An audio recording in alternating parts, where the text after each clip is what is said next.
Oh, he's still here.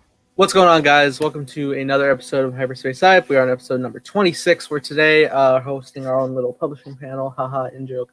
But we got a lot of stuff in regards to publishing, but we're also going to kick off on some other movie stuff and probably have some fun Star Wars discussions because the show's not too full this week, so should be fun. Joining us as always, we have Carson.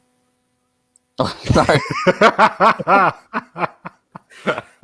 I was gonna go to Evan, but I saw you. Yeah. I saw you make that decision too. I am at yet another location. I am light speed skipping, honestly, and it's bad for me. It's very bad for me. But I'm excited to have another episode of Hyperspace Hype, and we're gonna talk about not some huge news stuff, but like some Rian Johnson content that's always good, and some unexpected publishing news that kind of just came out of left field. I wasn't expecting it at all, so I'm excited to talk about it. Also joining us, we got Evan. Yeah, it seems like whenever Rian Johnson speaks, the internet explodes. So I love talking about Rian Johnson every week if we can. And yeah, we have a lot of publishing stuff. Hopefully this is better than the 2019 publishing panel. Oh, God. Classic. Yes, as always, you're home for positive Rian Johnson content. With that being said, Carson? This is a Miller Lite. A Miller Lite. Oh, okay. Always drinking on stream. I know. Yeah. I made a Moscow Mule earlier. That was good. Oh, cool. Star Wars. I wish I knew how to make Star Wars themed drinks. Like, I feel like that'd be such a fun segment. We all have drinking some Dagobah slug slingers. Good, because we can't go to Galaxy's Edge right now. So I mean, imagine if we. Oh, what are you drinking? I'm just kidding. I know it's water. Literally, I have water, and I got more water to pour into my ice of water. What? just because I haven't I'm doing my stupid water fast stuff, so this is all I'm having. So I wanted to. You're like, let me just make it interesting. You're like, let me get the ice and the water in a separate cup. Wow. No, I had the ice full of water, and then this is just a refill. I had to refill. I got you. With the same cup. So you're doing water, eggs, and bread. That's your thing. Basically. Hey, that's a good fast method right there. Yeah. Love it. Meanwhile, I'm frying like 6 eggs. Like Salt, pepper. I don't even do the salt, but that's just me. Anyway, Galaxy's Edge was brought up. I would love to go to my local Galaxy's Edge so I can look at the Mandalorian Expo. I'm surprised Florida hasn't opened it up with all day.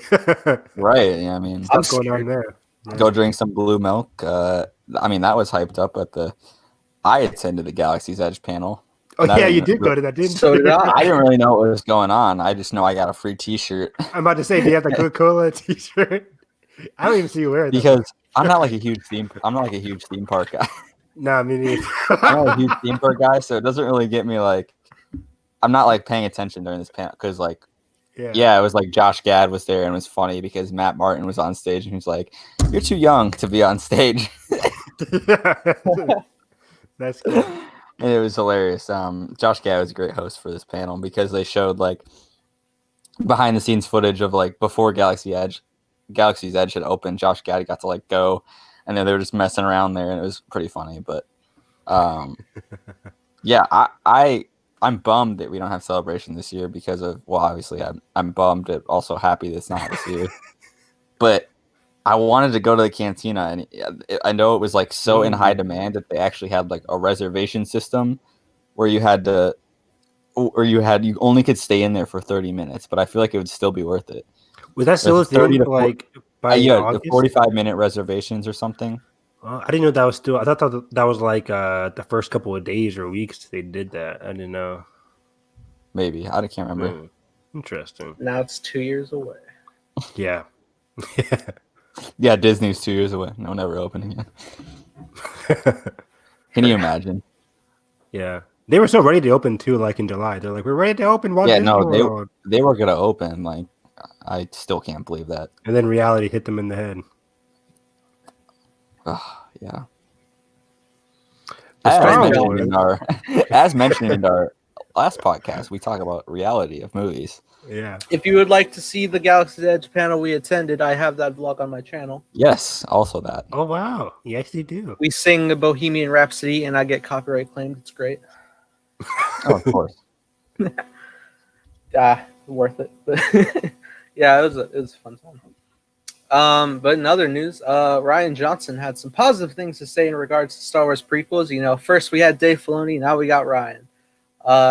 Evan has the tweet pulled up. I'll cue over to him. Oh, actually, I deleted the tab. No, I'm kidding. No, I haven't. That'd be so awkward. Let me see here. Yeah. So the tweet above it was like from Scott Malthouse said, "Say a genuinely nice thing about the Star Wars prequels." So of course, throughout the day, everybody had nice things to say, but then Ryan Johnson came on late at night and said, "Lucas made a gorgeous 7-hour-long movie for children about how entitlement and fear of loss turns good people into fascists, and did it while spearheading nearly every technical sea change in modern filmmaking of the past 30 years. And guys, I don't think he's wrong. It's true. It's true. Correct.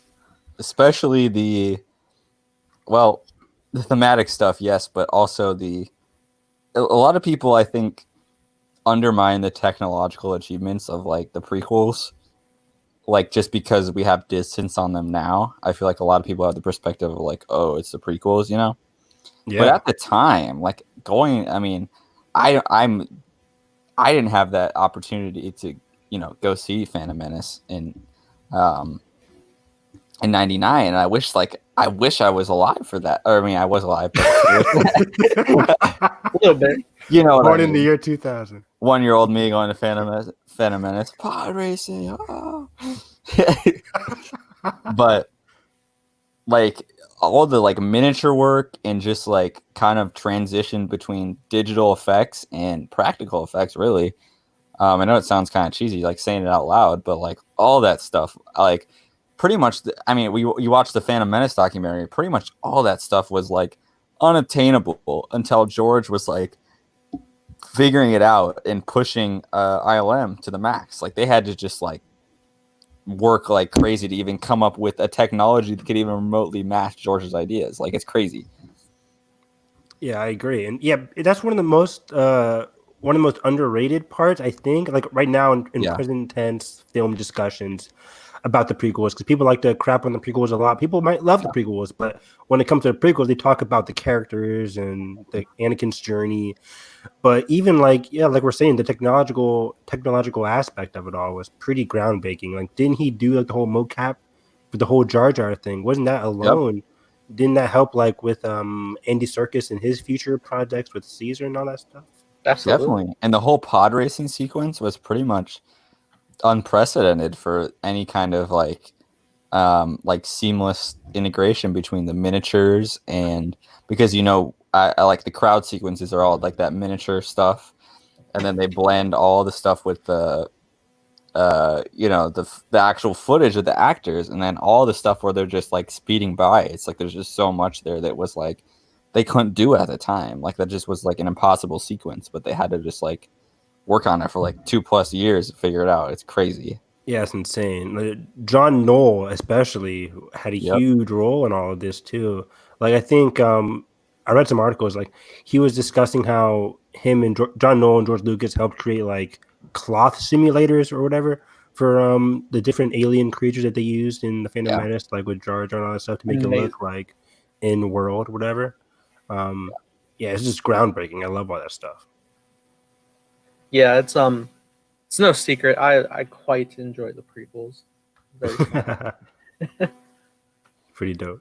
Yeah, I think we all have a soft spot for them no matter what. Like I grew up on them. Like I will always, no matter what I think of them now, story perspective, writing perspective, I still respect them so much for just like, it's purely George Lucas, and just like have a singular creator be able to like execute that is just such an important, it's just an important thing. And I think only someone like George Lucas could get that done, and he did it. Like, no matter what you say about it, he accomplished that, which is I I don't know, that always be special to me. And so that's why I'm glad that like this tweet came up, because I think, as we mentioned before, like, you know, the sequel trilogy is really fans of Star Wars making Star Wars. And I think no matter how you feel about the early films, you have to at least have a respect for George Lucas and what he did.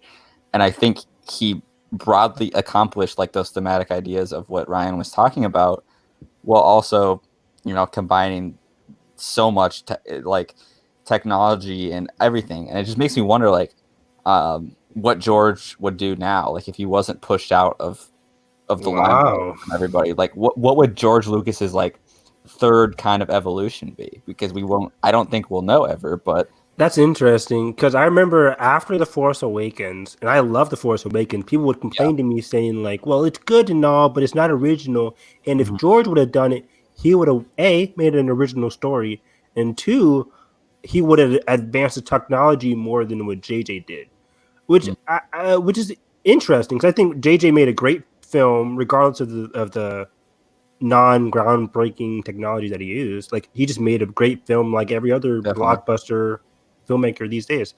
But yeah, I wonder if George would have incorporated any more groundbreaking technology, because you don't even see that in the modern era right now. I think he's a pioneer. He's pioneered every era that he's made a film in. Yeah, I think right now, like the present day, you can look back on like, George Lucas in the early 2000s with the prequels, and then 2009 you get James Cameron with Avatar, and that kind of pioneered the next couple of years with 3D, how he incorporated 3D within his film, especially with the growth of IMAX and all that stuff, and especially what James Cameron is probably doing with Avatar too. Yeah, but underwater mocap and all that. Underwater mocap, exactly. So I wonder if George would have been capable of introducing something as unique as because like I said, I can't remember. Maybe I'm just forgetting, but like a current filmmaker that introduced something new within the past 5 years or so. Technology. I think George, and we've been talking about the volume in the past 2 weeks. It's like I think George would have approached something similar, just the way he's excelled everything. I think he would have, if he was still publicly working, because I think he's still doing like private stuff. He's just like, I'll make short films for myself or whatever, my family, you know, building his museum, whatever he's doing after the, you know. But I think like if he was still publicly working today, he would. You just spilled it? Yeah, I spilled that. Sorry. I think he would advance it more. Like I think we would see. Like pre-Mandalorian, I think he would have already invented like something like the volume. Yeah, I agree too. Speaking of the Mandalorian, with Karsten Nathan, the one of the episodes, I forget what it was. Might have been episode 7 or 6. I think it was called like The Process or whatever, for the Mandalorian documentaries, and it talked about how Jon Favreau was changing up the storyboard process. Like he was storyboarding, but then he was using animatics to like give the directors what you're going to see in a later episode. That was introduced, I think, like with the whole digital storyboard with the whole animatics. That was kind of introduced with Attack of the Clones, I think, too. Yeah, and specifically Revenge of the Sith. Yeah, Revenge of the Sith, I remember vividly in the documentary, the prequel stuff of like that whole previs of the Mustafar fight. It's crazy. Because they're like, okay, wait, we know how to do like drawing storyboards. Anybody can draw storyboards like on a napkin or whatever. But George Lucas was creating digital storyboards and creating animatics with all that stuff. And they're like, whoa, this is crazy. Like we can actually see all these fight sequences with all these CGI before they even happen. Yeah, that's why we see people sitting in the Mandalorian documentary be like, name something that George did, and there's like 30 different things that each of them, with their industry specific knowledge, just can just like be like, there's just this. They can go on and on and on. Mm-hmm. Yeah, I think Kathleen Kennedy was in that table too. She's like, I've worked with ILM, and all this stuff with Steven Spielberg. And Spielberg on Jurassic Park, pretty much groundbreaking there. Like first kind of, huge effects in a movie of like a whole working functional CGI model. But like George just went above and beyond all those things. It's just like he's just an incredible visionary. Absolutely. And it's it's really great. And I feel like there's definitely a lot of good in the prequel. So I'll actually go to the original tweet of that thread and pose the question to you guys. Okay. to name some of your positive stuff from the prequels. Oof. Not much. I'm kidding. There's a lot. I could go on a lot. Number one. Okay, cool. Did we? Not What happened? the first. Padme. I love how you cut me out right when I said Padme. It's a great look. I'm sorry. Gotta kick myself now. Oh my god! How do you kick yourself from the podcast? What if you couldn't get back in? No. Padme was awesome. I think my favorite Padme movie, and I say Padme because she's hardly ever mentioned in the sequel trilogy, unfortunately, and of course not in the original trilogy. But I think my favorite Padme movie might be The Phantom Menace, actually, because she didn't get much to do in Revenge of the Sith, unfortunately. And Attack of the Clones, yeah, it's Attack of the Clones. Phantom Menace, we get that whole reveal of all. Get the whole reveal. Yep. Her and the Gungans, really good stuff, and the good politics stuff, which I actually like in the Phantom Menace now, with the door. Yeah, I personally give like so much credit to Jake Lloyd. I actually think he did phenomenal. Yeah, for how much it's an impossible role. Like anybody that would have been cast in that role would have been retroactively judged for this guy can't be Darth Vader. It just would have happened. Like that would have been the criticism. Regardless. It's always interesting to me to see people complain about Jake Lloyd, because even when I was a young kid and I watched the prequels, I never had a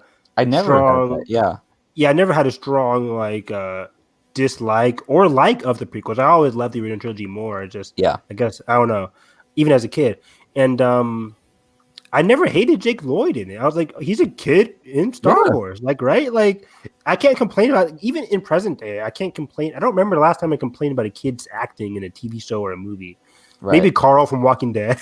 Oh yeah, and that's just because I didn't like his character, though, not really his acting. Yeah, that wasn't even his fault. That was he's doing the script. It was writing, exactly. So I'm like, okay, Jake Lloyd's his delivery was great. It's what a kid's supposed to act and feel like. One of my favorite scenes from The Phantom Menace is when he has to leave his mom behind. I mean, his heart cry every time. That was good. Yeah, when he's walking back and he looks back at his mom, doesn't he say something like "I'll be back" or "I'll be back someday" or something? I can't remember. I'll be back someday. Yeah, and it's so tragic. For you. Yeah, and to free you. I promise. And he's too late, and I just love the tragedy. Yeah. Star Wars is tragedy, and you see it mostly within the prequels. I think that's what the prequels does well. That's what my thing is no matter how cheesy or just dialogue wise, it still sells that tragedy. Like you still get that, especially in Revenge of the Sith. It's like no matter what you think of the first two, that payoff in Revenge of the Sith of Obi-Wan and Anakin is still so strong. Yeah, and that is so much in credit to the build up to that. And I think more than anything, the prequels build such an era that's just it's so different and authentic in terms of it being part of Star Wars, but just being completely differentiated thing from the originals. It just has such a distinct quality. I think if I had to name any era that has the most distinct Star Wars quality of the prequel era, in general, just is so distinct. It has so many different fleshed out planets and just kind of, it gave us the Clone Wars. It gave us all those conflicts that we love and we've learned to love, specifically with, in animation and stuff. But it wouldn't be possible without the prequels and everything that those films fleshed out era wise for us. And so that's why it's one of my favorite eras, is because there's so much, even if the films don't accomplish everything for me, it's that era is such a cool time in Star Wars. I couldn't agree more, Carson. Whenever there's those tweets being which era would you rather live in? And it shows original trilogy, sequel trilogy, the prequels. It's dominantly the prequels. Yeah, the prequel era is fascinating. It's so fascinating. I long to live on Naboo. Yes. So gorgeous. Yes. I love Naboo. Coruscant is my jam. Coruscant is so cool. Even though I say that, even though I'll probably be living with Trace and Roth if I actually lived on Coruscant. Down in the smog. Sector 1313. These Jedi suck. But no. Oh, but the Force will be with you. Oh, brutal. You just killed your parents, but the Force will be with you, right? Jeez. Defund the Jedi. Underrated. I gotta tweet. We gotta tweet that on Hyperspace. I just thought that. That's genius. I should trademark that. That should be your new Twitter bio. Just defund the Jedi. Defund the Jedi. Because I think Chase and Rafa are like, heck yes. Honestly, though, defund the Jedi. That's what I'm needs to down. happen. They corrupt. And then see what happens. They turn into the Empire. It's really meta here, George. George was ahead of his time. But yeah, like the whole. Just get your Coruscant- politics out of my Star Wars. I know, right? And then yeah, I love what's it called? The world, the ships are incredible. My favorite ship is in the prequels. It's the Jedi Starfighter that they use like in the Amazing. I think they use in every single movie. No, just Attack of the Clones, right? And Revenge of the Sith. What is my favorite ship? Jedi I think Starfighter? I really like the Jedi Interceptor in the opening of Sith. I love Padme's ship. I think it's Yeah. so cool. Oh, Well, what all is of it called? Padme's That's good. Chrome ships are great. Yeah, those chrome ships are. Oh, isn't the chrome like used for Phasma too? Wasn't that like in a visual dictionary or something?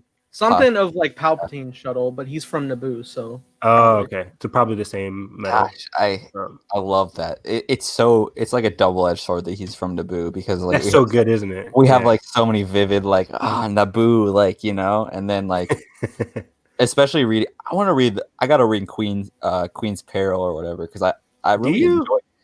enjoyed Queen's Shadow. Like I like the Handmaidens thing. I And forgot you wrote. You read that. yeah, no, it's interesting because like it gives a lot of depth to like how much goes behind Padme. Like it's very much a facade of like she has to keep up this political kind of view, and you get early meetings with Bail Organa in that book, which is really fascinating, and just like how Coruscant works and how the politics of all that works.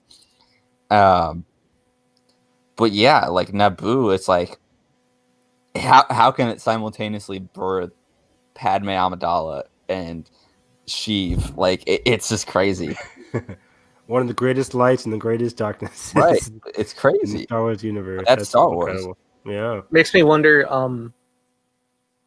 how I'd feel if Rise of Skywalker ended on Naboo instead of Tatooine. Oof. That'd have been incredible. I always ask myself that because that was such a popular fan theory. Yeah. Like, would it even make sense to be a Naboo? Like, I feel like would that even tie things together? Like Homeworld, satisfying? I think it would. Because like Anakin or Ben I guess saved it would Rey be from dying. it would be the marriage that unites out of love, not fear. Mhm. Kind of. Yeah. I mean, and like it's Anakin's big first and only love. Right. The Skywalker, Skywalker's true love, and go to Naboo is a pretty green and open place. Yeah. Tatooine's like nobody liked Tatooine. Sorry, Chris and JJ. I want to know more. I would. Okay, we need to know more about Naboo. Like post. I need to finish the Rise of Skywalker doc. That's what I need to do. I still haven't watched it. You haven't, I thought you haven't watched it all, Nathan. I watched most of it, and then And you fell sidetracked, asleep? I guess. Mm. No, but I would. Uh, It's like that 30 years we just have no idea what Naboo or even original trilogy. I'm not even sure what Naboo is up to. But I would love to learn more about. I'm sure we'll get in a book or something. Yeah, you Yeah, don't like the only time is like in the special editions of Return of the Jedi. You get a celebration on Naboo. Right. For the- So obviously it's, if not prospering, it's existent and prominent or whatever. But Yeah. we don't know. We could see in the new. It didn't look new bad. Flood It didn't series. look bad at all. No, it didn't look bad at all. Yeah. So I think it Um, would have been really cool. Maybe they didn't want to pull an endgame and send the lightsabers down the river. I don't know, but Oh my gosh. didn't want to read. Was that in Endgame? Oh, with the Yeah, Iron Man. Tony The arc Drake, reactor. arc Arc reactor, yeah. Yeah. Was that a river? Yeah, it was. I still haven't rewatched that in so long. I need to. I Nathan only saw tells it me twice every in day. theaters. Nathan Yeah. tells me every day. Yeah, Nathan goes to sleep watching that movie. No. But I did have yeah, a the people- giant watch party, but yeah. The prequels have so much stuff that I love though. And we didn't even talk about the Clone Wars too. Like Right, Carson, you yeah. talked about being like how Revenge of the Sith is so tragic and stuff. It's even more tragic if you like do Phantom Menace, Attack of the Clones, Yep. then you watch all 7 seasons of the Clone Wars, then watch Revenge of the Sith, it's like, oh my god, like, If you check out Yep. my Siege of the Sith cut, ooh, Yeah, exactly. And yeah, it's like that's what makes the prequel so strong, is because you get to Revenge of the Sith, you're like, I didn't really like the first two movies, but all of a sudden you're crying in the club and you're just like, what is going on? You're on Mustafar and you're like, I should not be so emotional, but I am. I should not have done this, but like wait at least like over a month ago now, I got I got free drunk, and initially I was messaging Evan because I was watching some Avatar stuff. I was just like Oh, I remember this. going crazy, and then I actually ended up getting like deep into my feels, and I was just like, yeah, let's hurt myself, and I immediately go to the end of the Mustafar fight. Wow, I put it on, and I just let the rest of the movie play. I don't know That's why I dark. did that to myself. you want to What- get to a dark headspace. And that movie gives us one of the best Star Wars endings probably ever. I would say I love that ending. It's probably the best ending next to Return of the Jedi, right? Yeah. Like, it's the only other answer. Like, It's a gorgeous end. It's Okay, so. but I Okay. do love both the Force Awakens and Last Jedi endings in their own Yeah. right. in their own right. Yeah, I think in Yeah, their own like, in the but context, of their own cumulatively- films. Cumulatively, as a Star Wars ending in the whole perspective of the saga, Revenge Yeah, of the Sith is exactly. probably top 2 for me in terms Exactly. of endings. Yeah, I think Last Jedi works on its own, but like Yeah. all together, I'm like, oh, I prefer like Revenge of the Sith, A New Hope, stuff like Yeah, yeah. that. But yeah. Oh, and let's talk about, because a lot of course, Ryan Johnson, whenever he tweets anything, people give him flack for it. But it Oh, was yeah. fascinating seeing. Like, of course, we get the usual Last Jedi sucks. Prequels are better than Last Jedi. It was, okay, cool. What's your opinion? But people were complaining, saying like, whenever Ryan Johnson said, what's the quote here? Like, they're a movie made for children. Yeah, I was looking at some People were comments. complaining about that, and I found that very interesting. I'm like, okay, you can complain about Ryan Johnson whatever you want, but to complain about the movies being for children, I'm like, now you're just hating on the prequels now, because that's what George Lucas. Now has you're always just said hating about- on what Star Wars. What Star has Wars been at is. its core. Yeah, Yeah, I I think- think very It was fascinating. annoying because like the repeat argument I kept saying is like they kept throwing at like anytime like it was like touching on sophisticated topics, like the Ryan Johnson haters would come out of the woodwork like, oh, but I thought it was a movie made for children because like Right. they It's kept like they have complaining that so much false about Last equivalency Jedi, and they kept- both ways. Yeah. like dude, It's you so can like weird. you can be both like Avatar: Last Airbender and like Korra deals with a lot of Oh yeah, intense stuff, and it's like And so does the that's a- prequels. The Yeah. prequels are simultaneously what Ryan Johnson said, a story of what's the quote? Of how failure leads to whatever. entitlement and fear of Entitlement, loss fear turns of- good people fear into of loss. bastards. Yep. Yeah, It's simultaneously that, and as a kid, you're viewing that as just pod racing, and you're just like, oh my god, this is like this is the coolest thing ever, and that surface level is enough. That Mhm. service level is enough for kids. Just the fact that they can escape to that. We talk about that all the time. We talk about like, oh, someone's going to discover Galaxy of Adventures and just be like, oh my god, that was fun. Like, if George Lucas can, and that's the other strength of the prequels is it did accomplish both. Is we can sit here and still talk about basically 20 years later or over 20 years later from the start of the prequel trilogy. We can talk about all the themes and everything. Yet we can also talk about how they were a fun ride. And now and the fact that they're both things, I think, is just a testament to how much George Lucas accomplished from his perspective. Yeah, I mean, it's the job of a great filmmaker to make movies for everybody, and it's so genius because even And- with the original trilogy and even the sequel trilogy, it's like, okay, these are cool lightsaber fights. I like seeing Luke defeat Darth Vader, but it's like as you go up, you're like, dang, that's a son turning the father from evil Yep. to good. It's like stuff you They don't have even different think about layers as a every kid. time. Yeah, Every time you age and go through it, you hang on to a new perspective of maybe it's a new perspective that you get in Luke or a new perspective you get in Vader, but you always attach on to something different. No Star Wars viewing is the same. exactly. That's why I think George Lucas just makes it so deep in that regard that there's always something else to latch onto and look at critically. And that's why Star Wars is so special. And you can see that especially with the prequels. Like people, adults mostly, like ages 20 and up, complained about the prequels when they first came out. Yeah. But then as you grow older, like we just talked about, like you're discovering new undercover like details about the And I movie, think they've about been the on a tragedy of it resurgence. all. I think Yeah. they've been on a resurgence, honestly. And I think the subsidiary materials like Clone Wars have enriched that. I think people appreciate like Revenge of the Sith and all, Yeah. just the buildup of the prequels in general, because it especially just anything between the dynamic of Anakin and Obi-Wan.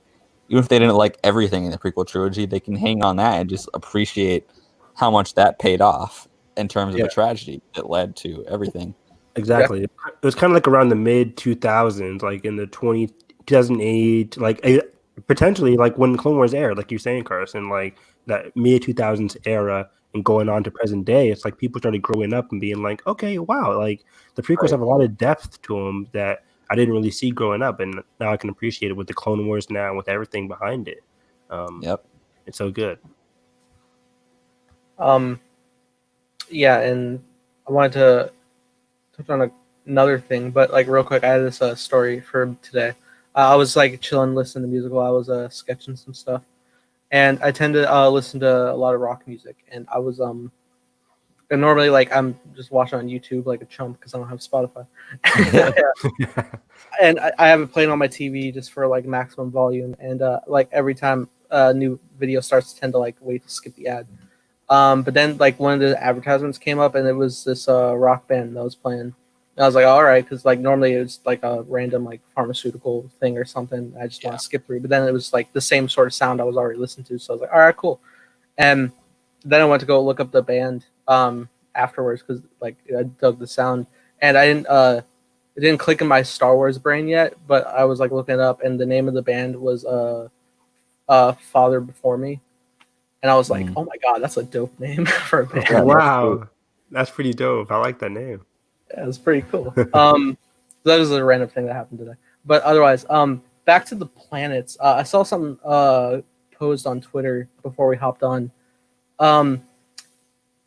Criminally miss seeing more of Alderaan. I think Alderaan is a really beautiful planet. Oh. And I think we also dug into more of Alderaan in Leia Princess Alderaan, didn't we? Yes, we get a little bit of that in Princess I would be Alderaan. surprised if we didn't. Right. Yeah. Yeah, it was great. And somebody posed they would really like to see more of Alderaan in the Cassian series. And then I remember that Bail is also in the Cassian series, so I would hope to see more of that there. Maybe.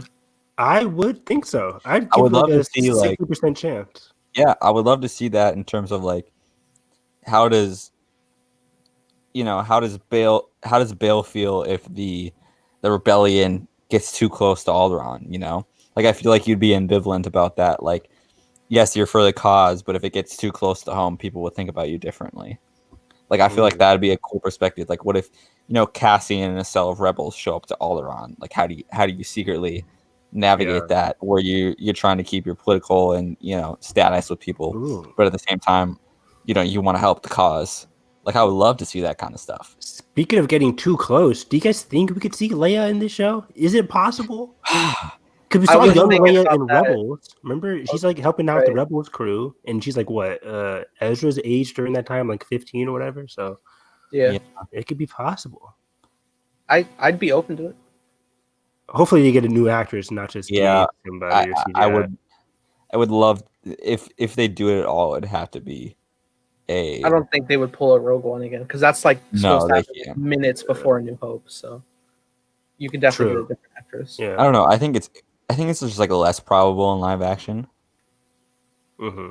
I mean, if we're getting freaking Ahsoka, Thrawn, I say that, and then we have all these rumors of. I could totally see them doing a Leia hologram transmission, just like a homage to doing it again, but also like it would be a lot easier to captivate. You could probably even probably find some functioning Carrie dialogue in the archives if you wanted.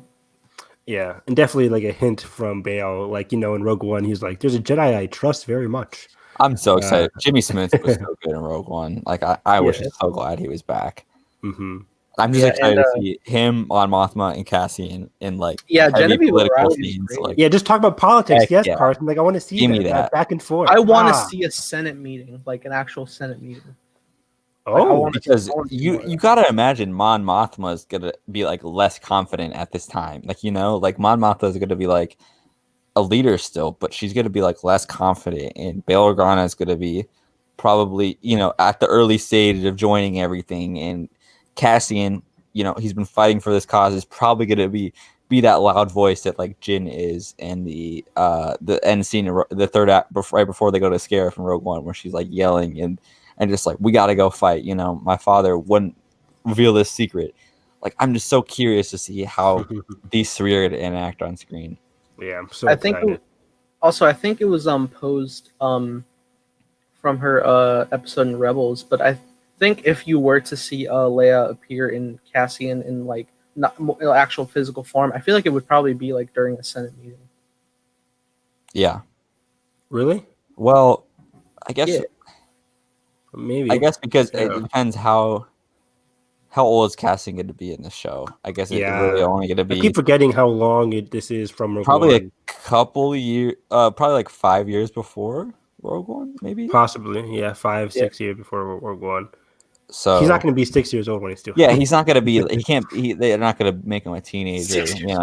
6 years old. He's not going to be a 16-year-old Cassian. But Looking like Aladdin. oh my goodness, Cassian running away from the stormtroopers. make it flashbacks. Make it a young Cassian. I don't know. It's possible. We still don't know if they're using the volume. Somebody asked Diego Luna. Somebody talk to him. They Yeah. probably will for I think so too. Yavin stuff. Especially with the coronavirus. I guess I don't know how to film on That's the volume. that's the most But it's- controlled environment. It's the most controlled environment. Yeah, exactly. So could be pretty easy, and we can get some Autoranian back shots on the volume. Please. Yeah. That'd be awesome. Beautiful aesthetics. Oh, look at that. It's almost 40 minutes. We talked about the prequels. Look at that. It's a long show. Yeah. Oh my gosh. The Yeah. prequels. Wow. One last thing though, because a key word that Ryan Johnson used here was like the word fascist, and people latched on to that because throughout the sequel trilogy and my love for Ben Solo, a lot of the hate I got from people like saying like, "Oh, so you support fascism now, or you Okay. support like Ben Solo's a fascist, right?" And I always was like, "This is He was Star swept Wars. up in that. Yeah, like this is Star Wars. Yeah. We don't really know what kind of political ideology Ben Solo is. Ben Solo or was whatever. swept up into fascism. I would say. Yeah, would I think say so he- too. Yeah. I would say he's And- a product of He's a product of a system that basically both a person like Han Solo, who's outside of the system, and Leia, who's very much in the system, and then that kind of left in the dust mentality is kind of like he suddenly became groomed by a rising sense of fascism in Snoke and everything. Yeah, I agree. It's kind of like Anakin Skywalker was, like Ryan said, was pulled towards fascism in a way because Definitely. he was on the battle lines a lot. You saw it throughout the Clone Wars. You saw that progression. There's certain episodes where he talks to Obi-Wan saying, Obi-Wan, it wouldn't be that bad if we just had one controlled ruler here instead of the Right. Senate telling us where we need to go all the time. And Obi-Wan would be like, okay, chill, bro. Right. It's just the fact that you see it. It's like there's so many. I talk about that episode where they're trying to help. What's Hera's dad's name? Cham. Yeah, they're trying to help. They're trying to help Yeah. Champs and Duel, and it's like they got to go through like 17 loopholes just to like be able to deliver food and Mhm. water to these people. Exactly. And And Obi-Wan's so, like, from Anakin's perspective, he's like, we could be helping so much more people if we just cut the bullshit. Really. yeah, if we had one controlled leader who knew what to do, especially in Anakin's sense, that one leader was a very father figure like guy Right. to Anakin, so he had that personal attachment to him. But then contrasting that with Ben Solo, who wasn't really on the front lines, he never experienced it because he was a kid, but He had the expectations of that. exactly he had the the expectations, and like he saw the issues of democracy and politics in general with his mother always leaving Consuming him, them, consuming them, pushing his yeah. father away, and consuming Leia in general. Yeah, exactly. Pushing his father away, consuming Leia, where she didn't really have time to spend with him, and then that contrasted with him when he grew up. He's like, you know what? Maybe it's better if we had just one leader to say what we need to do. And but especially for Ben Solo, he was even, as you saw, like in The Force Awakens and Last Jedi, he was kind of outside of the politics. He only had a personal goal. He Right. didn't have a political. And that's why that climax in The Last Jedi in the throne room is so personal, because it hits on the sense that it's his chance to escape and be on top of that system rather than be a faction of it. Yeah. And so that's why it makes it so heartbreaking, because it's his chance to escape, but it's really authentic. It's an authentic plea to Rey, because he truly just wants to get out of it, but he doesn't know any better to he thinks that that's the best solution. That's what makes it so heartbreaking. Yeah, that's a great point, Carson, because he's saying like, hey, I got groomed as a child. Everybody, Luke said like that mighty Skywalker blood, Luke, Snoke, they keep on craving my legacy, my bloodline. So I'm finally free of those chains. And Rey, you've been sought after in his head. Yep. He's like, you've been sought after by Luke. Luke really just wants to use you for your power. That's what he's thinking.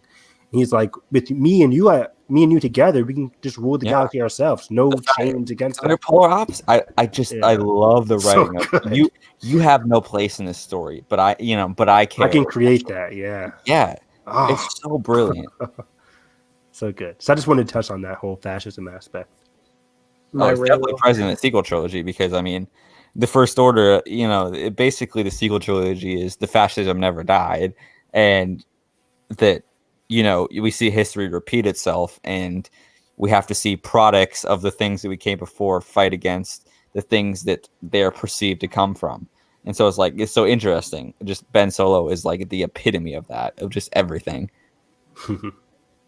Which makes him the best Star Wars character ever. It makes him the best Star Wars character. Absolutely.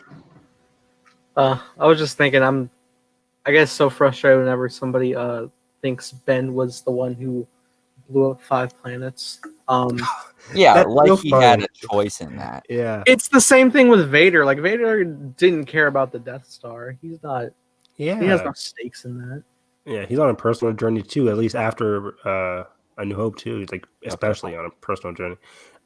It's funny you say that, Nathan, because I was watching a trivia show and one of the questions was, who is the person that talked to Snoke about firing the Starkiller base? And the answer is Hux. It's like, it's not Kylo Ren. Kylo Ren gave 2 shits about Starkiller base. That's why we see the brilliant lens flare from JJ. We see his signature lens flare, which is Kylo staring it down. So he has good. no authority in the matter. He's just like sitting there, just like, this is what my reflection of my inner self has become. Like, I missed that. I missed that nuance, JJ. What happened, JJ? That nuance. what happened? And then you get Rise of Skywalker and Maz. Like, that's what the mask had become. Storytelling. Just that reflection of pure terror. And like, oh yes, wonderful. I go on, but I won't. By all means. We still Force Awakens episode, so God, I love the Force Awakens. It's like the most rewatchable. It's so. I think it's so too. perfect. What happened? I just kidding.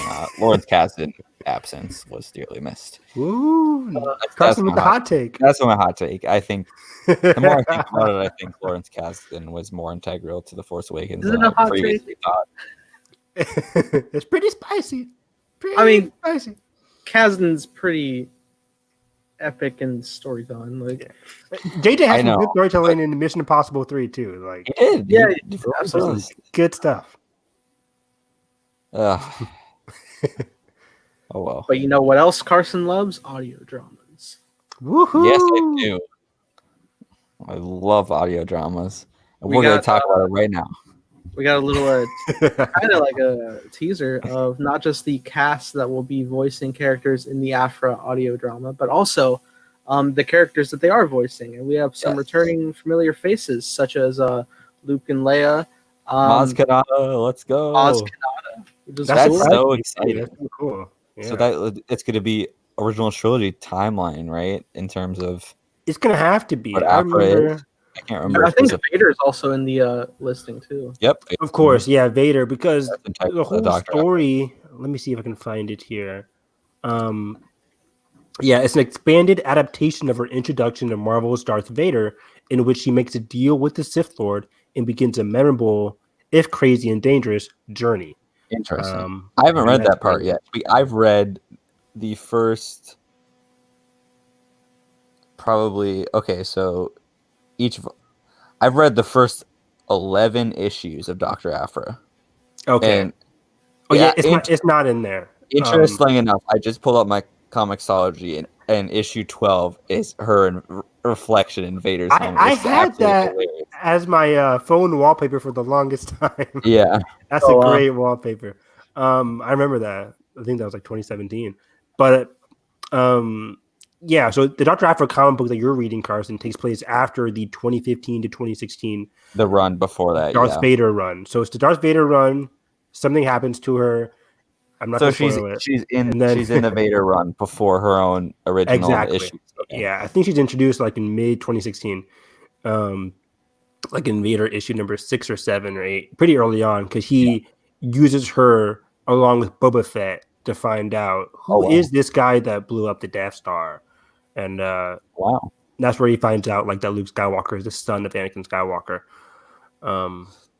And it's not really because I remember during that time people were like, "Is this a retcon? Darth Vader shouldn't know this," and it's not really a retcon. It's interesting because I always, I mean, from the New Hope, I always just perceived that it was just kind of sensed, and Vader was reflecting on that when he's just spinning out after Han comes in. He's reflecting on a lot. He's just. I think that actually fills in a really good crack. Because like I just said, Vader really didn't care about the Death Star, but it's right. It's explicitly in the Empire Strikes Back crawl that he's obsessed with hunting Skywalker because of the destruction of the Death Star, you presume, but it's because oh hey, my son. Which is so cool because it's like there's a lot of layers to it. Like it's such an Anakin Vader conflict. Like there's a lot of layers. You can say, oh, he's upset because he blew up my master's Death Star, which is pretty important to us. But also, this guy is the son of Anakin Skywalker. And a lot of people said it retconned it because he had the whole meeting with Palpatine where Palpatine's like, the son of Anakin Skywalker lives or something like that. And Vader just like shakes his head like, okay, cool. Like he doesn't deny it or anything. So he can still say like he already knew. And then Palpatine's just not figuring it out. And he's like, oh, crap. And that leads into the whole ending of Empire where he's like, okay, we got to overturn Palpatine because he found out. Now me and you can defeat him. But yeah, so she helps him she helps him like uncover some secrets about Luke. And even her and Luke have some great interactions in the Dr. Aphra comic book and the main Star Wars comic book as well, which is pretty funny. So I love Dr. Aphra as a character. The Maz Kanata thing really surprised me, but I'm happy about it. And it's interesting because somebody tweeted at Del Rey when they had like this questionnaire thing early on Twitter this week. And somebody asked like, so is this just a audio retelling of the Vader issues? And somebody said, well, it kind of is, but also we saw the Vader issue through, of course, Darth Vader's eyes. Like Greg Peck wrote that issue, the whole series, through Vader's lens. So now we get it through Dr. Aphra's lens. What was she doing in between? What other stuff did she do during that time period? And of course, Dr. Aphra has her own great, as you've seen, Carson, her internal monologue, her internal thoughts about herself, her morality. So it's pretty damn interesting. I'm super stoked. Like this is one of my most anticipated stuff. So do we know which what time period in between the films it's going to be? Like, will it be this is between 4 and 5. It is. Yeah. Darn. Because I kind of had a theory since she's kind of an archaeologist of sorts, and Maz would appear. I kind of was gonna maybe think maybe Aphra is the one who finds Luke's saber. Nah. I still think we never get that story. I don't know. I feel like they're just gonna leave that. It's funny you guys say that, but Charles Soule right now is writing the main Star Wars run, which takes place after Empire Strikes Back. Really? One of the main panels is Luke had a vision of somebody holding some woman in a robe holding Luke's lightsaber. Interesting. And could we get that answer in the certain point of view book? Nah. I bet it will come in comics. I don't know. That. No, I'm kidding. I'm excited. But yeah, so right now, I mean, of course, COVID kind of halted the launch of those Star Wars comic books. Exactly. But his main mission right now, after he went back to Bespin to try and look for it. Now he's leaving Bespin. And his mission with R2, like, because right now Leia and Lando are trying to figure out how to break Han out. So But is that his- going to be part of it too? the That prep for that. perspective. That's cool. Yeah. And Luke's main mission, he's like, Leia, Rebellion, I'm sorry, I got to be right back. But I had a vision of this woman holding my lightsaber, so I got to look for her. So we have no idea who that is. That's going to be a very interesting story when Charles Soule gets to it. So yeah. But yeah, so I think Dr. Raffa right now during this time period is very interesting. I wonder what kind of new stuff they're going to add because I'm always intrigued about that. So at this point, she doesn't have the droid sidekick, right? She I does. think she does. It's on the okay. on the cover. Yeah. Okay. If it's on the cover, it must be true. It must be true. Yeah, but, I mean, Vader's also on the cover, so I don't know. I don't think Vader's in it though. I bet we'll get more. I don't know what their dynamic does in the middle of. What do you mean? Like, I don't know what their dynamic looks like in the Vader run, but I'm sure it'll be interesting to see more developments in that regard because they have a really weird relationship. Yeah, it's pretty crazy. The last What thing I name read, again? what's his name? But I just read the thing where they like Afra hosts like everybody for a party and like does like a bid on like this thing, and Oh, okay, yeah, that the part. droid tries to like Tried to escape or something and kill her. yeah, or like blow everything up, and then I can't remember what happens. Yeah, it's really But- funny. Yeah, it's funny how they go off each other, and then she'll just like find it and be like, "What are you doing? Like, why would you?" Why would you want to do that? Yeah, 000 is one of the droids that was made for destruction and torture specifically. Like he thrives on torture and pain and all that good stuff. The exact opposite of 3PO. Exactly, Literally, so that is cool. the character. It's such a genius character. Of course, people make comparisons to him and that older public droid. I forget the name. The I think he became canon though, in something. yes. Well, I would not know because I don't read those things or play the game. I feel like in something he did, but also I've heard the same comparisons for K2SO. Yeah, oh, he's more edgy than K2 in every sense. yeah, every sense. Yeah, But yeah, I'm excited. I'm for excited. this. Sarah Kuhn she wrote the audio drama already, and the voice actresses are pretty awesome. I actually looked up the voice actress who's doing Emily Wu Zeller, who's playing Afra, and she has a lot of credits, especially like in the Asian markets too. She's like an international voice actress, which is pretty cool. I did not know that. And then of course we get Jonathan Davis. I think he's familiar with Lucasfilm. He's Mark Thompson as Darth Vader. Catherine Tabar's Leia Organa. Did she voice Leia in what? Maybe. Resistance? I think so. Her name sounds very familiar. Is she the Resistance or what else could she have been in? What was the animated series before Galaxy of Adventures? What was that called? Forces of Death. Forces of Destiny. I think she could have been Leia in that. Those are the only things I can think of right now. It's not the same Leia for Rebels. Oh, I forget who played Leia in Rebels. It could be that too. Yeah, it could be that too. I think those are the only names I recognized. But yeah, I like the diverse cast for the what? He's just like he got like super close. I got closer. Sorry. Yeah, I like the diverse cast here for the audio drama. Yeah, no, it comes out in less than a month, right? It comes out in July. Like July, what's the release date? I can't remember. July Tomorrow 20th. for here. Tomorrow. Oh my god. Yeah, I think it was July 20th on here. Also, I'm reading the article right now, and we asked earlier, like, what are they adding to the story? And one of the quotes here says, like, the author decided to add a bit where she gives a really awesome speech to Vader right after meeting him that we didn't see in the comic book, and helps explore more what's inside of her head more and what's inside of her character. Because she said a lot of the vulnerabilities of Afra are buried so deep that you don't really get to see that in the comic book. In So, comic form. Yeah. which I kind of just said earlier, like a lot of her stuff are like inner monologue that she's thinking about herself in the comic books, or that she shares with other people. She does that a lot too. She says like, Yeah. you know, I'm a terrible person. You shouldn't really be trusting me right You now. shouldn't. Yeah. Yeah. She's very like extrovert in that way, where she's like, Yeah. well, You shouldn't really be doing this, but I mean, if you're along for the ride, Exactly. She'd be Yeah. really good on Survivor. I can see her betraying a lot of people. Survivor plug.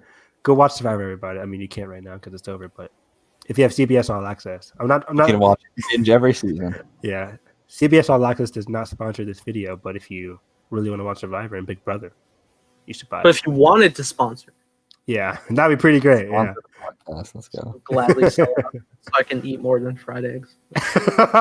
and water and ice. Just water. But yeah, I'm super excited. Mhm. Oh, and just in general, like speaking of audio dramas, I loved Nathan. Have you read Lost? What is it called? To Carson, the Dooku last Jedi. audio drama, Jedi Lost. Yeah. Jedi Lost. Yep. I've Jedi not- Lost. I would totally I've recommend I just heard the infamous Yoda's horrible. Yoda. Oh yeah, yeah. Oh, Yoda is yeah. pretty much Oh, a DICK in that book, an audio drama. He sucks. One of my favorite chapters is like when he's talking to Dooku and something happens. He's like, "Okay, cool." But yeah, yeah. I just think just if people watching want to get a feel for what this upcoming Dr. Aphra audio drama is going to look like, what it's going to listen like. I think Dooku Jedi Lost is beyond fantastic. I was listening to that throughout my car rides, like to work and from work, and it was fantastic. I just So good. loved it. Even when I was working, I was like working at the library, just shelving books. I'm like, dang, I'm so involved. You're in the this middle story. of like Dooku's family drama. You're like, Yeah, like, oh, this is so good.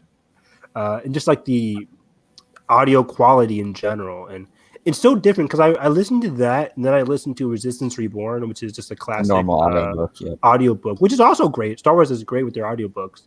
But you can tell the difference in quality too for their audio dramas. And Yeah. it's as a soon as so I much finished bigger.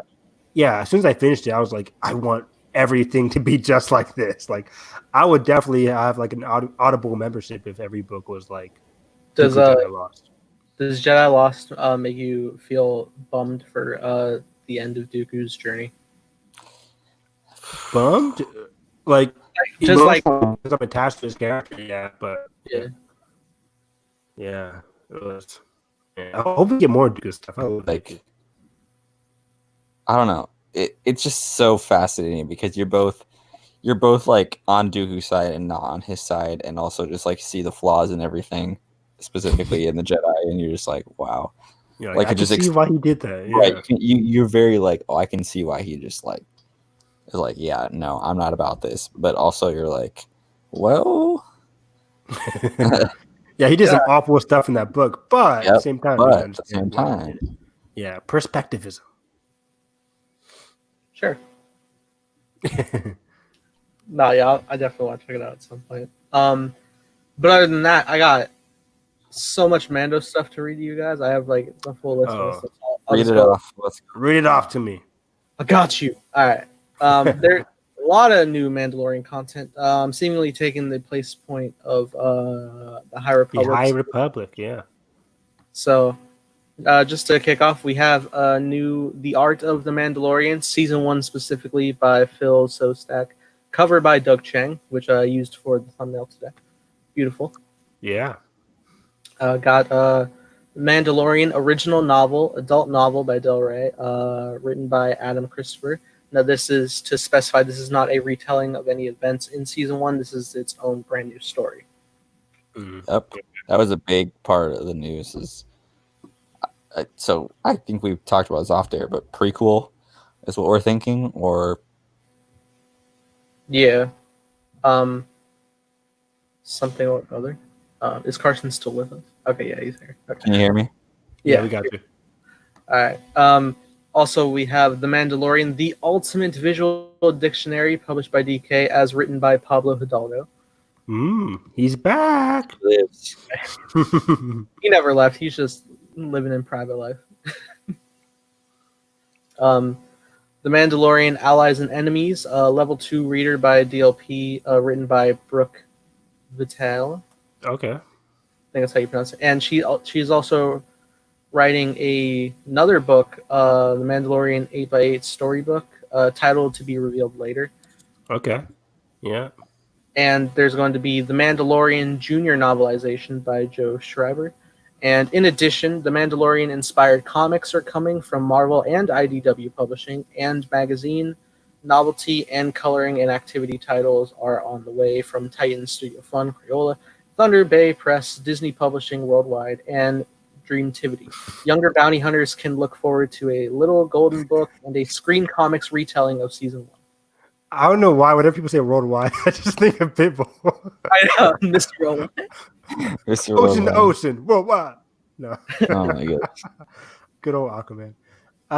So yeah, a lot of stuff to get me super excited. I remember I was driving my car, working the other day, and I had to pull over and like read all these like books. Like, what's going on here? Like, why are people freaking out?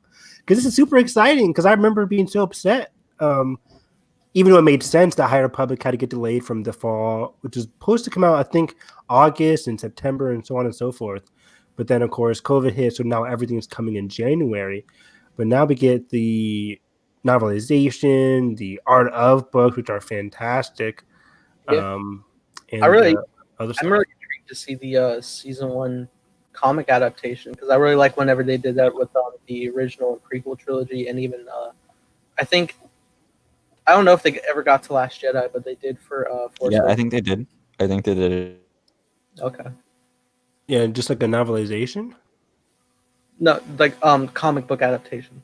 Oh, yeah, I'm not a huge fan of comic book adaptations because yeah, they did one for The Force Awakens, Last Jedi, and they were going to release one for Rise of Skywalker, but of course it got delayed. But yeah, I don't know. I never got connected with those because they just didn't really add much to me. There was a cool thing that Gary Whitta did with Luke, having a bigger speech, I think, at the end of Last Jedi, or bigger internal monologue. But we'll see. I am just excited. So are the comic books only going to be okay? So it says Mando inspired comic books too. So, Yes. So hopefully those comic books are on the same line as the original novel, where they get to take place before the Mandalorian and maybe feature characters besides Mando, besides Din Djarin. Like we can get a comic series about. I doubt it, but a comic series about Giancarlo Esposito's characters. That'd be cool. Yeah. I would love to see that. That'd be cool. And yeah, just some of the villains, maybe Werner Herzog. We don't even know Werner Herzog's character's name. So maybe that could be revealed in the visual dictionary for all we know. A certain point of view of the Mandalorian. Let's Yeah. go. They just We're gonna skip have to wait like time periods. 39 years. But yeah, there's a lot of books to get me excited about. Like, so for the original novelization, like, do you guys think it's going to be about Mando, or it's going to be a prequel? But do you guys think it's going to be about Mando, or is it going to be about any other character? I think it will be about Mando. I guess what like trips me up is time period, because like again, like I voiced, I think did I do so yesterday? I think I did. I wasn't too keen on the thought of diving into the same stuff we already saw for season 1, because I felt like the limited flashback perspective like kept a good flow. I feel like it might get repetitive to just be like within the Mando ranks of just like following This Is the Way stuff and bouncing it again. I don't know. Every It's, chapter ends with "This is the way." That's the way. The whole most- book. That was probably It's the most sad delivery anyone's ever said of This Is the Way, and not 100% meant it. Yeah, this is the way. Yeah, sure. Yeah, it's like Chadwick Boseman with the Wakanda Forever. He's so tired. Yeah, he's Oh like, somebody help this man. Oh, it's so funny. Too funny. I'm with you, Nathan, because the first thing that came to my mind was like, oh, okay, we'll see some of those early bounty hunter missions that the Mando went on, like we saw with episode 5 or 6, actually, with the heist. So maybe we can see maybe we can see that heist that he went on. Yeah, I'd be before down that season started. That'd be cool. But I also want to see like, okay, what's I forget her name, Cara Dune, what she did after the Battle of Endor. Like, how do we see her Battle of Endor all the way up to where Din Djarin met her on that one planet? Yep. Same thing for maybe Kuiil. I doubt it. Kuiil's kind of I like Kuiil, but he's kind of a boring character. Story-wise, that's what he's supposed to be. Like, he's just a guy on a planet with a farm. Yeah. I mean, I would love to see it be like an anthology novel where we get certain stories that, maybe it doesn't follow, because like you said, Kuiil, like you don't have like a whole narrative that you probably could maintain for a whole book, but you certainly probably have one or two stories that you want to tell. So I'd love to see alternating chapters between maybe Cara Dune, him, the Mandalorian, of course, and maybe some key characters. What if we had a chapter about IG-11? That's what I was just gonna say. Like, imagine. That's so cool. I think you'd probably get a bunch of chapters for all the characters just to like give some deeper depth, which would be really cool. Yeah, I think like it'd be cool to see like a Queel leaving the slavery of the Empire. I think would probably be an interesting one. Definitely some more Cara Dune stuff, maybe in her rebellion days. Yep. I would love that. Actually, that's an interesting one too, because I forgot. She's also from Alderaan, so maybe some touch points. That'd be super cool. She is, yeah. I mean, that's why I'm excited. Crossing over into the visual dictionary side of things, like how much are they going to reveal? Because a lot of the Mandalorian was straightforward, but a lot of it also was delved in mystery too. Like I said, like we don't know Werner Herzog's character. We don't know. Like we all saw that insignia that his assistant was from like Camino or something. Like, how much is Pablo Hidalgo going to give away without spoiling season 2 in a way? Like, is he going to straight out say like, yes, he's from a cloning facility, and boom, because like boom, that leads into season 2. Maybe they are trying to clone Baby Yoda. So yeah, I'm very curious to see how much they're going to dive in. Maybe there's a whole chapter on like the what's it called, the Battle of Tears or something. Like, remember the Night of a Thousand Tears. Night of a Thousand Tears, exactly. Tears, yep. So maybe like, is there a whole page about that from Pablo Hidalgo? That'd be interesting. That'd be incredible. Like, I feel like I'm with Nathan in the sense that I don't want to like overdo it and build the facade that we get so heavily in like episode 1, just like the vibe we get from. I don't want to like overdo that in the sense that we don't. I mean, we still believe in that kind of how we got there, but we'd probably just like connect the dots too much. Like, I don't want to get to that point where I know like every step of the way. But also, I think there is some key points that you can both fill in where you're not overlapping any potential flashbacks or anything that they do in Mando moving forward, and also just any, key moments in his past that you could include in book form. So I'm curious, like, to see how much, they kind of like, especially after season 2 comes out, I'm curious to see how they navigate, like, how the process of was like, oh, did you talk to them like, oh, this was going to be a flashback in season 2, or like, how that creative process was, or was this something that was more planned in season 1 development? Like, I feel like that just when the book was kind of coming to fruition could change like a lot of it. Good point. Because I remember, I mean, just in the 5 years that we got The Force Awakens, Last Jedi, and Rise of Skywalker, specifically in regards to The Force Awakens and Last Jedi, they would never those visual dictionaries would reveal a lot, but they wouldn't spoil like The Last Jedi, for instance. Especially The Force Awakens, I can't remember anything that was super like striking that revealed much about The Last Jedi. But The Last Jedi, remember the Luke's necklace or all that stuff, or Snoke's ring, so compass or whatever it was. So, yeah, we could get deep cuts like that. Like even Rise of Skywalker, there's a whole page about what's it called? What's his name? The guy who from Lord of the Rings, JJ's best friend. The guy was like, yeah, exactly, that guy. There's a whole page about him, and he only had like 2 lines. So just trying to reference that to Mandalorian, like how many pages are some of these ancillary characters going to get? I'm very excited to learn about some of the characters we barely got time to talk about or listen to.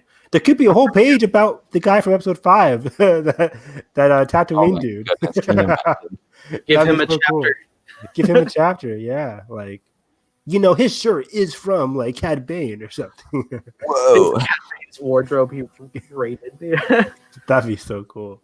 I wonder if it would give any like tidbit hints from anybody from the Tatooine episode for something in regard to season 2, maybe of the sheriff dude maybe to come.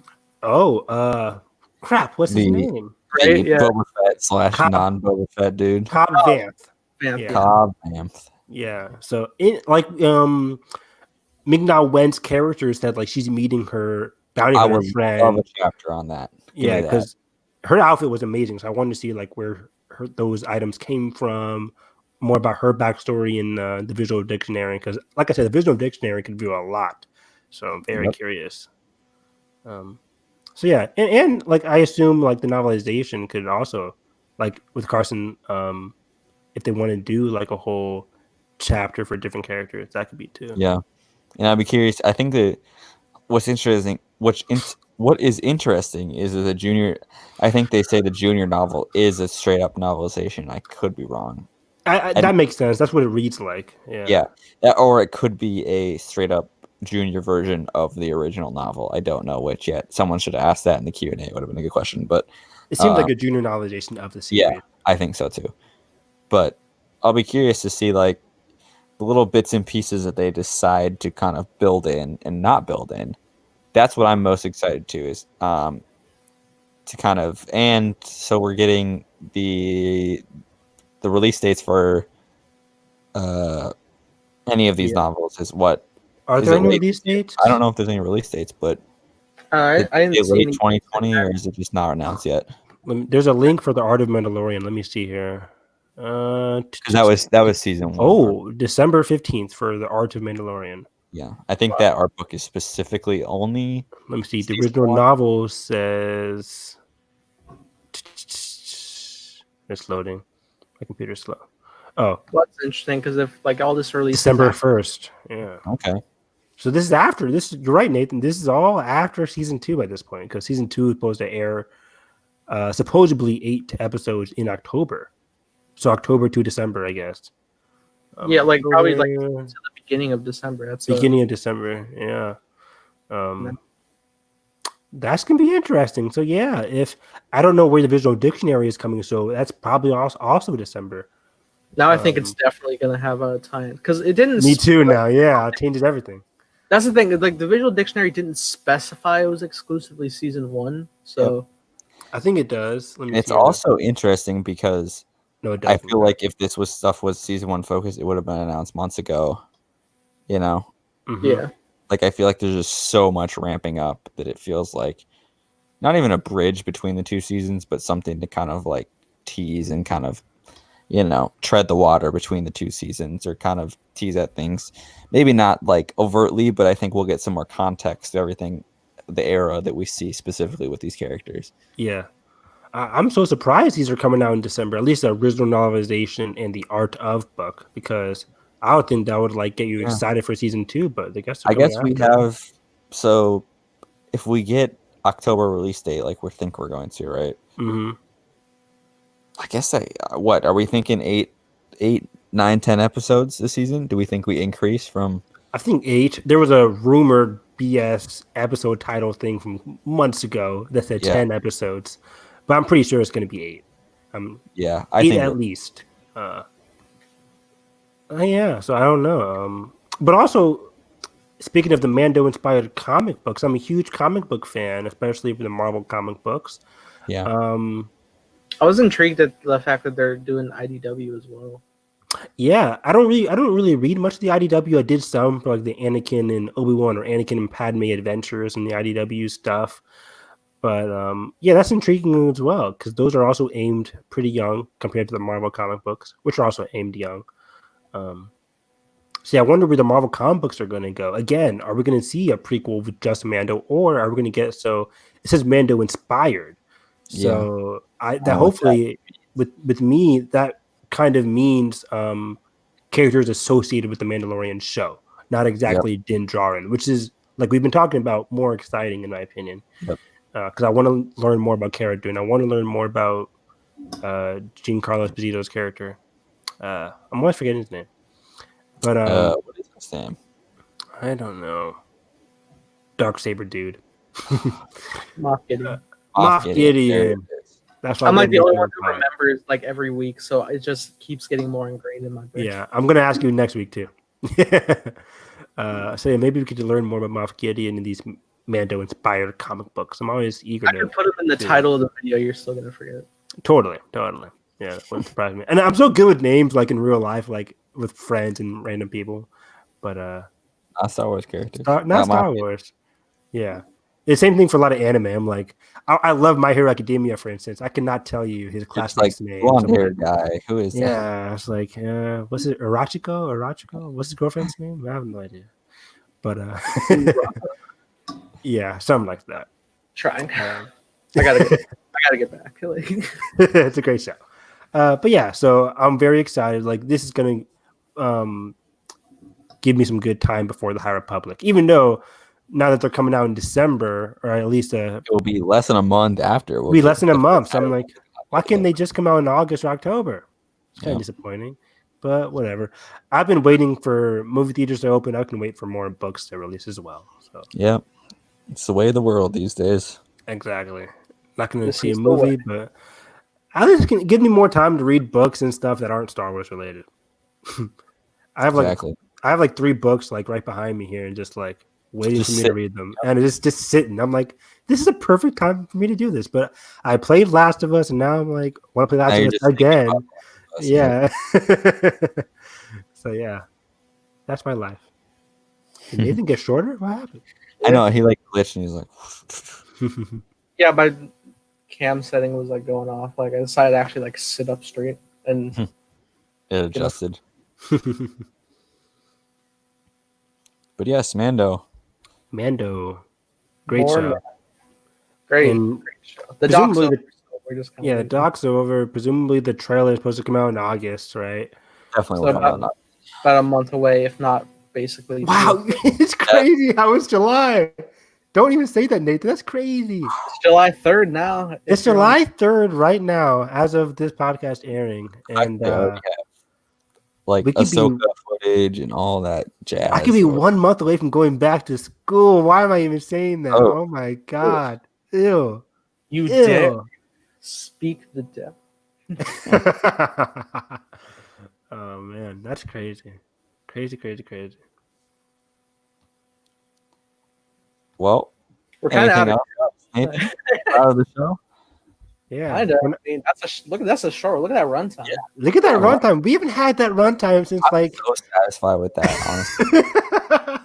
For real, I get it. Proud I didn't even finish my Proud of water. all. we haven't had that runtime. I think we used to do that for like those Clone Wars episodes. Like we talk about the Clone Wars and then talk about something Yeah, they else. were like, the thing. Hour and 18, yeah. I didn't even expect that. I really expected the Ryan Johnson talk to be quick, and like the fact that we padded that out for 40 We just minutes. went to the prequels and it just Had we escalated. Yeah. not done that, we probably would have still been under an hour. Like, Look That's at us. Who would have thought? hey, Hey, hey, Paul Rudd. look at us. That's good. It's such a perfect meme. I love it so much. It's so good. It works for everything. Perfect. Especially after watching me and watching Clueless. It's just so much better. Oh, and it was so nice and refreshing that like when we passed the hour mark, we had like a spike of viewership of like 3 people. It went down to 2 now, but still, hello. That's cool. Hello there. Thanks for sticking with us. Very nice. But hey, since you are here, like no one has ever been for the last months, we have usual outro this day. Just in regards, we tend to do this every Friday evening, not Thursday. I had a pre-committed thing tomorrow, so it was best that I did this here, and it also helps because I have to like work on Saturday anyway, so there's that whole thing. But yeah, usually a lot earlier normally too, like around 8 o'clock is what we usually shoot for Friday evenings, East Coast, Eastern Standard Time. Very fun, but other than that, we tend to also go live on Wednesdays talking all general movies. That's not just Star Wars. So if you're into other things like that, whether it's like superhero stuff or just general film, like you get from like Christopher Nolan, Denis Villeneuve. Some of you may not even know that name. However, Dude. it sounds very Star Wars-y, so I'm glad I could say that. But we're a It's fun funny. little bunch. It's funny you say that because I forget, like in the first chapter of the Dune novel, it's just like Dune, Arrakis, Sand Planet, and that's like it's like a reiterating theme, and it's just like it's so funny. I don't know. They say it like 3 times in the same chapter, and I'm just like Denis Villeneuve, Dune. Like I just think that is funny. Oh, it's so good. But film, yes, join us on Wednesdays. Talk about our cup of tea, even though the title is My Cup of Tea. It is Yeah, all of us. Whether or I not see it what you is, did there. it's pretty fun. So, in that regards, Carson, where can they find you? You guys can find me on Twitter at the Force Critic, talking all things Star Wars. Well, honestly, I haven't been tweeting about much Star Wars lately, but tweeting about movies, moving release dates mostly, and just entertainment in general. I'm trying to finally finish The Last of Us, as Evan and Nathan have been telling me for some time now that I need to finish it, and I think I'm going to try to finish it by July, end of July. I'm going to try to finish this game so I can play the sequel. But yeah, catch us next Wednesday on My Cup of Tea, and of course, we'll usually be here on Fridays. So make sure you are subscribed to Nathan's channel. But yeah, great episode, guys. By July, it's currently July. By next July. I don't trust Nick Carson to do that. Something's gonna happen. He'll be working on a film project. It'll be next July. It's like, guys, I'm Man, gonna you can finish barely part make these one. recordings. You think you're gonna have time? I know, right? To play a game. Oh, it's fun. Yeah, but also, Evan, where can they find you? You guys can find me on Twitter at HarrisEV9. Retweeting a lot of Last of Us Part 2 discussions, interviews, links, and videos of gameplay because I cannot get that game out of my head. And I'm watching Survivor, so I tweet about Survivor, Agents of S.H.I.E.L.D., a lot of TV shows as well. So hit me up there. And occasionally I talk Star Wars as well. You'll see me avoiding Evan's retweets with Last of Us stuff very cautiously. Mostly they're like non-spoiler links. Like I'm not tweeting like the end of the game. I'm pretty sure not to do that. So Yeah, like I can pretty much catch on what you guys are talking about before I actually like continue onward. So it's all yeah. right. All I see is just gifs of that the one girl who's really strong. I'm like, that's cool. Like I'm like, let's go. Why are people making fun of that? Yeah, I don't know the context behind it, but I just know people are just being disingenuous about it and just makes people me are mad. being idiots. That's why I stay away from the gaming fandom in general. I'm like, Yeah, it just seems I don't horrible, want to. man. It's horrible. Yeah, don't go into that. Last Jedi all over again. But yeah, I'm continuing my journey through The Last of Us Part 2 if I can ever get recordings properly done. Oh, you have your first episode out, right? Second episode. Yeah.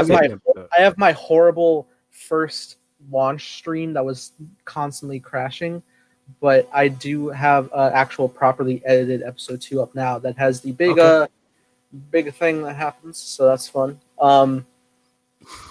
Really early on. Carson, go. Yeah, I'm like, Carson's like, what are you talking about? Oh. Oh, we got like a bonus viewer. That's fun. Yeah, it's I'm staying we can never. smaller. But yeah, I'm tackling a lot of different things. I'm gonna start getting back into watching shows. Coming up, actually, like about to drop on Disney Plus, is the premiere of the recording of Hamilton on Disney Plus, which Yes. I've never actually dove into the whole Hamilton. Neither have I. I'm gonna check it out. I'm I watching watched it tomorrow, actually. I've primarily heard like one song, and I know like Evan, one. I think it's out now, or at 2 a.m. right? Yeah, So, probably 3 2 or a.m. 3 for us. Yeah. At some point, I'm gonna catch that and like do a full reaction to it because I think that'd be fun because I'm a big fan of musicals. Me too. And I also love Lin-Manuel Miranda. He's a joy to watch as well. So to see his like big breakout performance that he's best known for, it's gonna be really fun. So I'm gonna react to that, reacting to other shows coming hopefully soon, and playing more Last of Us. So you can look forward to all that content on this channel, included with these live streams. So that all of us here at Hyperspace Hype, if you did enjoy this, hit the like button, subscribe if not already. And that being said, I hope you have a great day, and may the Force be with you